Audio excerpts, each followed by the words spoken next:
Welcome to a couple of Keemers podcast, where your favorite millennial couple shares a couple of thoughts about a couple of thoughts. Today and every day, we navigate relationships and learn to love the journey. We are your hosts, the Keemers.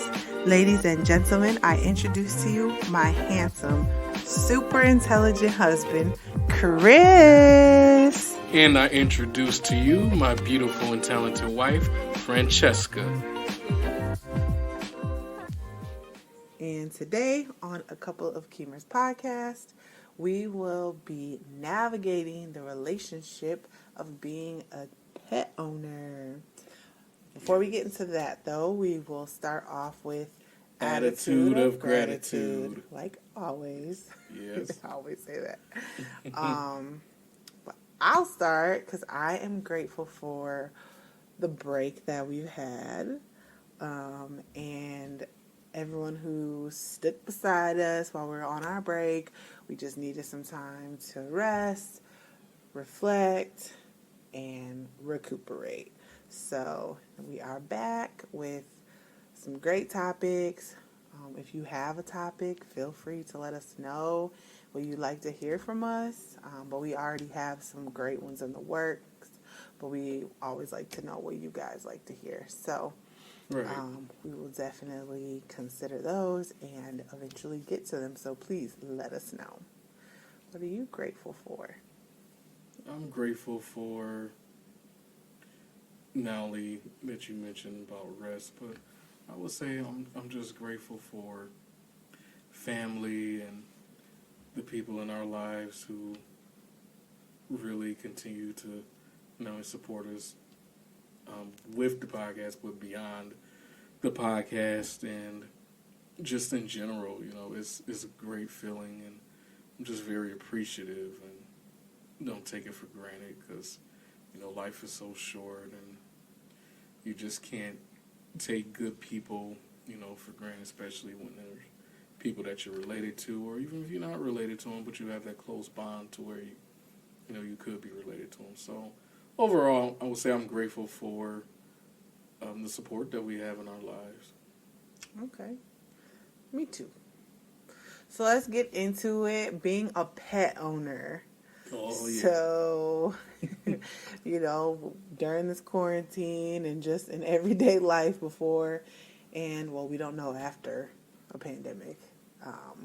But in the quarantine, of course, in the pandemic, you're in close quarters with people on a more consistent basis than ever before, including your pets.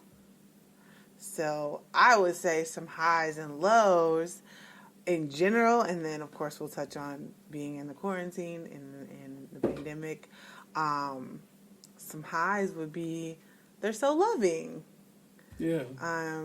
As long as you have a loving pet. I can only speak from my point of view. We have 2 dogs and a fish. We had a frog that didn't make it. Oh, no. But that was before the pandemic. But yeah, the dogs, I'll just speak specifically on the dogs because, fish, they're just pretty fun to watch sometimes. You just gotta keep the water clean, etc. It's not much to say there. So we'll just kind of focus on dogs. So maybe you should be more of a dog owner than just pet owner. But, Yeah. Some of these go both ways. Either way, some of the highs are, as long as your dog is a loving dog, which most dogs are. I had mine since they were puppies, so kind of got to be that, mold them, kind of get them the training instead of having to, fix maybe what they've been through if they were like a rescue, which, I think that's great. If we were to ever get another dog, I'd want to rescue instead of get a puppy, I think. But being that I didn't have pets growing up, not dogs, I had fish, but no dogs growing up, no cats, nothing like that. Yeah. Having them for the first time, they were puppies, so they're just loving. We have 2 Morkies, Maltese and Yorkie mix, and I got them before me and Chris met, so but now we're all family. Yeah. So I would say that's some of the highs. They're a high and a low is that they're energetic. Oh, Energy is yes. contagious. So if you're having a bad day, sometimes they just do silly stuff and things like that, and it's funny. But also when you're irritated and they are nonstop, because our dogs are like day and night. It's like Absolutely. one of them is pretty mellow on a regular basis. I mean, she's anxious, so at noises, she is not mellow. But just laying around the house, she could be lazy. The other one, rarely a lazy moment. Hot beat bopping all around. So I mean, the real Energizer Bunny. yes, exactly. So I think that would be high and a low is the energy that a dog can bring to your home. Lows is, especially with smaller dogs. Our dogs are smaller dogs. The training, especially like the potty training and things like that. Chris kind of missed that stage, even though sometimes they still have hiccups. He don't miss that stage because that happens. They go through just different times where they're a little bit more what we consider rebellious, and they do things that are, can be damaging to your property or things like that. So those are more like pros and cons, not really highs and lows. I say highs and lows, but pros and cons. Yeah. But overall, I think having a pet is a pro. I mean, they're like part of the family. Like I would never. I saw this meme. It said, "Would you sell your dog if somebody offered you $1 million?" I wouldn't. I wouldn't either. Oh, you wouldn't? I thought there was a small chance you might say you would. No, And I I'm was attached. like, no, yeah. I mean, I know dogs are not kids. They are not humans. I'm fully aware. I'm not one of those people. However, I think they're part of the family, and I'm not about to sell my family member. Like, in that scenario, not in every scenario does this fit, but in that specific scenario, I think that's the same as saying, if somebody offered you $1 million for your kid, would you sell them? In that scenario. Now, house on fire, I can only save one person. Is it my dogs or Chris? It's Chris all day. Like, it's not like, so don't get me wrong here. But I'm not selling my dog. Not for, I don't care what you offer. Nothing. So, that's just how I feel. What would you say are some pros and cons? Being that you inherited the dogs in the relationship. They were already, well, Reese I had a year, and then Rue I got in the beginning of us dating, but we were, just dating, so we weren't even official, I don't think. No. Yeah, so how is it like? What's the pros and cons of being a dog owner of a inherited dog? It's kind of like adoption for you, kind of like when people, or rescue, I should say, rescue adoption. It's like, they already had a bit of a past when you met them. Yeah. I mean, to be honest, I would say, some of the pros would be, whenever you're feeling down, they definitely can light up your day.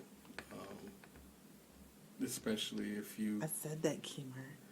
Right, but I mean, like, if you, happen to feel sad, you're overwhelmed or just, overall kind of feeling depressed, it definitely helps when they can hop up next to you and just sit there. I kind of call them like my therapy dog sometimes because, I mean, it does feel like a sense of relief when they do sit next to you and, you can just exhale after having a long day or whatever you're feeling or going through. So it is nice in that sense. That's definitely a pro.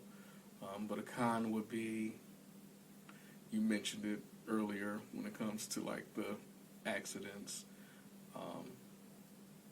especially when you already cleaned up area wherever and then they go and then you accidentally step in it. That's, I would say that's one of the cons from the standpoint of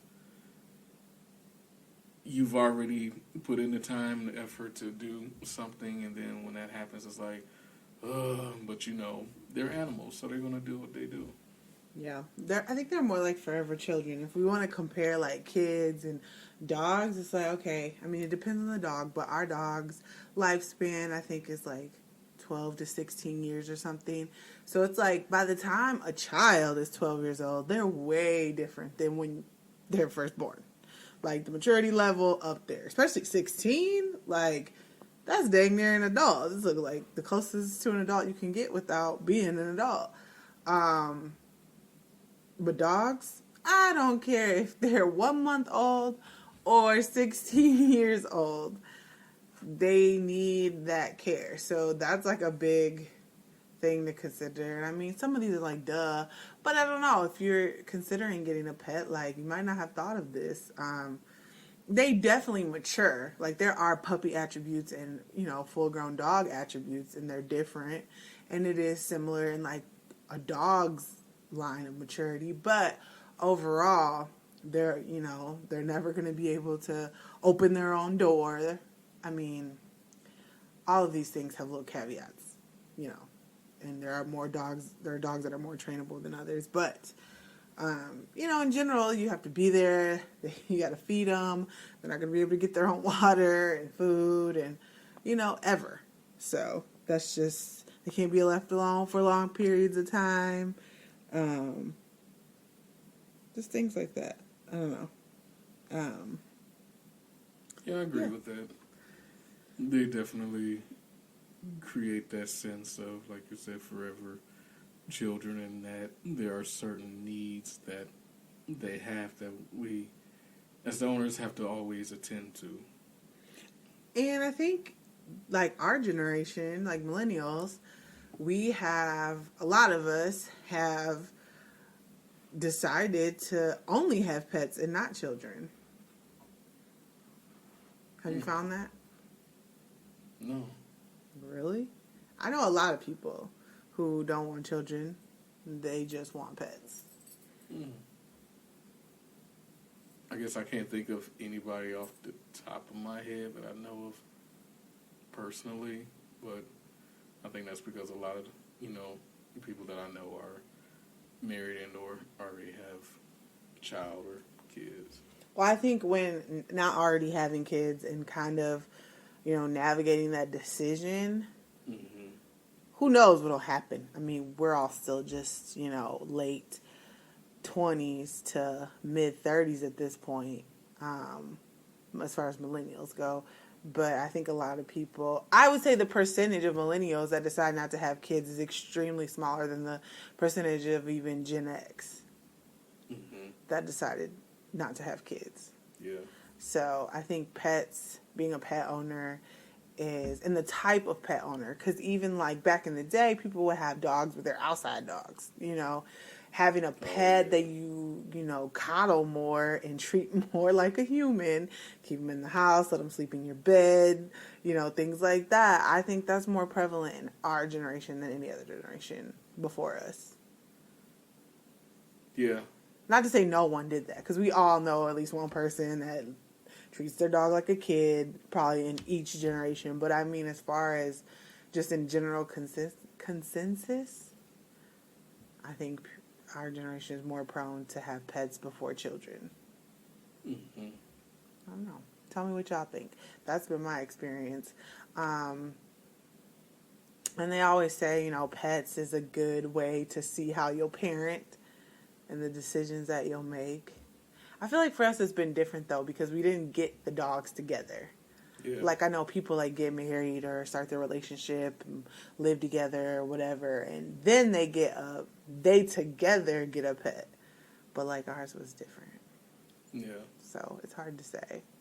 We already had a little system established when you came along, but it's worked. We haven't really tweaked it that much. What would you say? No, I would say it's pretty steadfast. I mean, they have their routine when it comes to eating, going to the bathroom, things like that. So, yeah. I don't think anything's changed. Yeah. I haven't been the best owner with, like, doggy dates and stuff. But that's why I got two, so that they won't be bored. That was my whole reason. Because I know I wasn't going to be that person going to the dog park all the time, having little doggy dates. I mean, I think it's cute, and in my mind, that'd be great to do. But I just know myself, and it's not going to happen. So, dog training, and, like, for new dog owners, I definitely say socializing them right away as soon as possible after they get their shots and stuff. Getting them dog training as soon as possible, whether you do professional training or whether, I mean, there's tons of stuff on YouTube, all that stuff. From my experience, I don't know if it's like just the personality of my dogs or what, but my first dog, I got official training and she trained way better than the second dog. And my dogs, our dogs, sorry, I say mine a lot because I'm just used to it, but our dogs, before they were our dogs, they were my dogs. They are from the same mother and father, like dogs. So they have the same genetic makeup pretty much. So it's easy to kind of compare because, you know, it'd be different if it was totally different dogs or totally different breeds, but they're both from the same doggy parents. So it's easier to just directly compare them. And my first one, I got official training because I never had a dog, whatever. And I thought, oh, with my second one, I'll just do what we did in training. Like, why do I have to pay for it again? Because it costs and it's not cheap. I did the PetSmart way. So, I mean, there's other options. There's people you can look on Instagram, whatever, social media, people, you know, marketing themselves. I'm sure you could find someone that fit your budget, but there's always YouTube. And like I said, I just found that the official training was better for my two. I don't know. My smallest dog, my younger dog, she never got official training. I say professional training. She got the hand-me-down of what I learned from the first professional training before she was around because my dogs are 1 year apart. So, of course, I had one before the other. Not of course, but I did. I got them both around the same time in their life. So I had one and then I got another one a year later. So also dog training is pretty much dog owner training. You have to learn how to be consistent so that they'll be consistent. And I think that's definitely a reflection on your personal discipline when you're trying to discipline your dog. And I'm not a parent, obviously, but I feel like that probably leaks over into parenthood as well. You know, if you want your kids to have a good diet, you probably are going to have a good diet as well. I don't know. I'm not even going to go down that route, but I'm sure some of that can translate into parenthood as well. But that's just what I learned from being a dog owner is they call it the dog training, but it's kind of dog owner training. So another thing in relationships when there's pets involved, I have never personally experienced this, but when relationships end and it was a pet that both of, you know, you considered it both your pets, who gets the dog? Yeah, that's a good question. I mean, for some reason, it just makes me think about, you know, kids in a divorce type of thing. Who does a child live with and all of that stuff. But I feel like that decision is way more heavy than a dog. Oh, yeah, than it a is. dog, though. That's one that, I mean, yes, it has some, like, very small similarities, but the impact, I mean, I love my dog and I want my dog to be happy, but, like, is my dog really, like, I just don't hold it to the same value as a human. No. So they have value, no doubt. My dog is very valuable. Both of my dogs are very valuable, but humans are more valuable to me, and they produce more, like, to society. They're more constructive to society than dogs, I would say. Kind of. I mean, depending on the dog. Like, in a general sense, yes. But some dogs probably bring more joy than some humans. Oh, yeah. But anyway, back to the thing when the relationship ends. I've heard many a times that is, like, a big deal. And I've heard of people, like, sharing the dog, like, like co-parenting the dog. That's just a bit much for me. I don't know. I mean, Yeah, my thing is, I don't ever wish to experience that. me either. I would say whomever, you know, really prefers, and I guess that'd be hard to say because maybe they both feel strongly invested. And Oh, yeah. at that point, I don't know. I just feel like at that point, someone would have to give in. What I have found through just people I know, good, bad, or ugly, I think very similar with kids, the woman ends up with the dogs.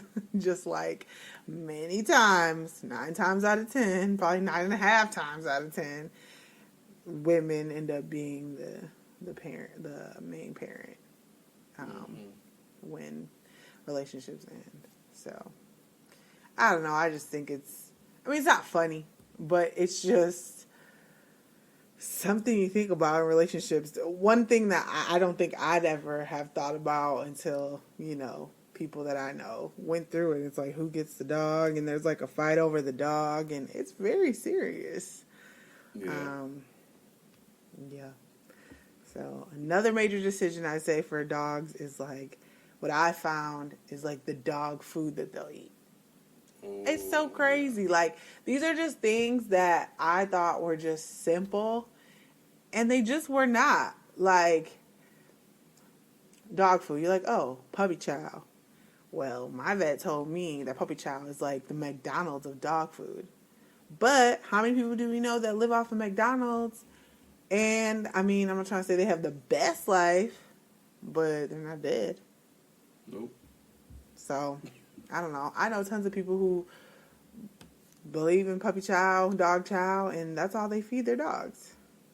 Yeah. But my dogs are bougie. We eat Nutro over here. And then there's like dog food allergies. It's crazy. Dogs be having sensitive stomachs. Like, it's a whole thing. So that's just something to keep into account when you get a dog. Like, you might think you're going to be feeding your dog puppy chow because that's one of the less expensive ones.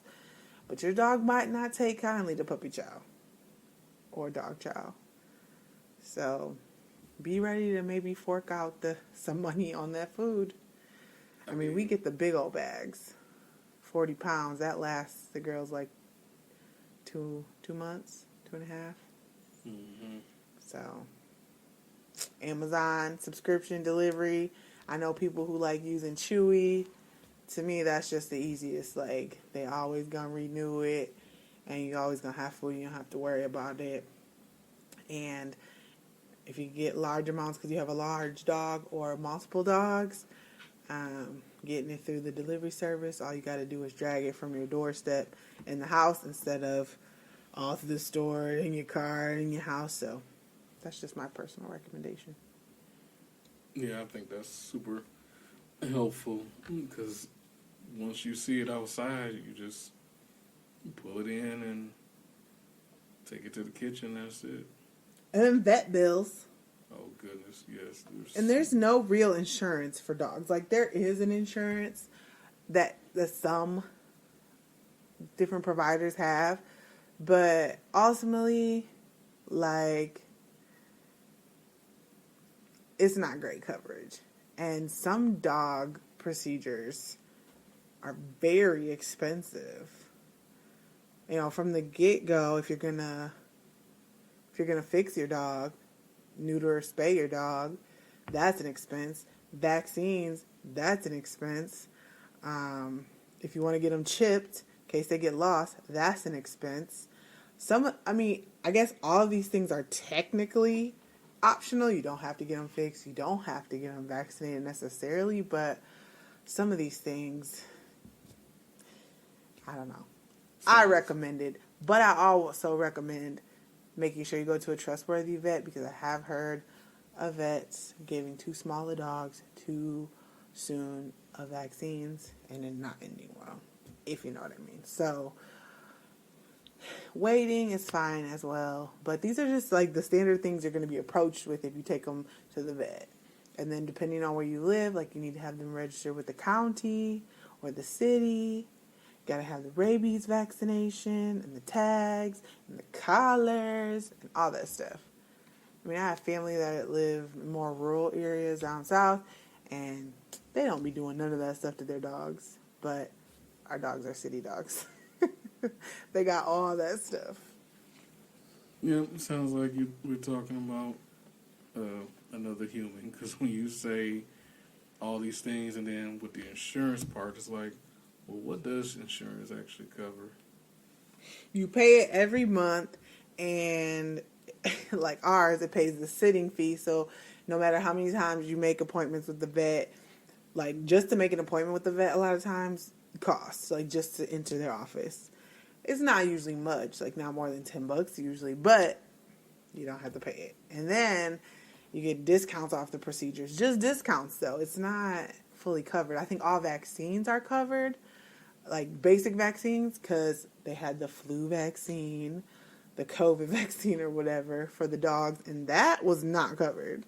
Those kind are extra. Blood work and all that stuff is slightly discounted, but it's like sometimes it makes you wonder if it'd be worth it, this insurance. But also you gotta pay it. So if you go to the vet, it's not like the doctor where they're gonna bill you. Like you pretty much gotta have a plan to pay or they're not gonna do it. So if your dog needs something emergency and you don't pay it pretty much up front, they're not gonna do it. Or you could get care credit, open up a credit account for it, which is astronomically the interest. So it's not much options there. There's way less options with dogs. So, yep. It's crazy. But yeah, definitely expensive when it comes to taking care of a pet. It's definitely with dogs. But it's rewarding, I think, at the end of the day. Yeah. And I think that, if you choose not to have children or are unable to and choose not to adopt or, raise a human however all the many options are, I do think pets are a close second as in rewarding and like having, it's not a legacy of a family, but it's a family. Yeah. So, it's just whatever floats your boat. But Reese and Rue are kind and when they want to be. But no, seriously, I enjoy playing with them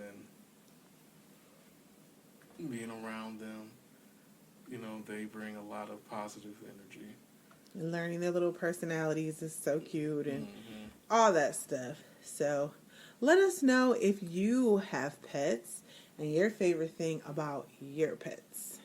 Let us know. Yeah, and let us also know, how do you navigate being a pet owner or dog owner in this time and day and age. Thanks for inviting us on your journey today. Make sure you rate and review if you like what you hear. Also like, subscribe, and share with a friend. See ya. I love you.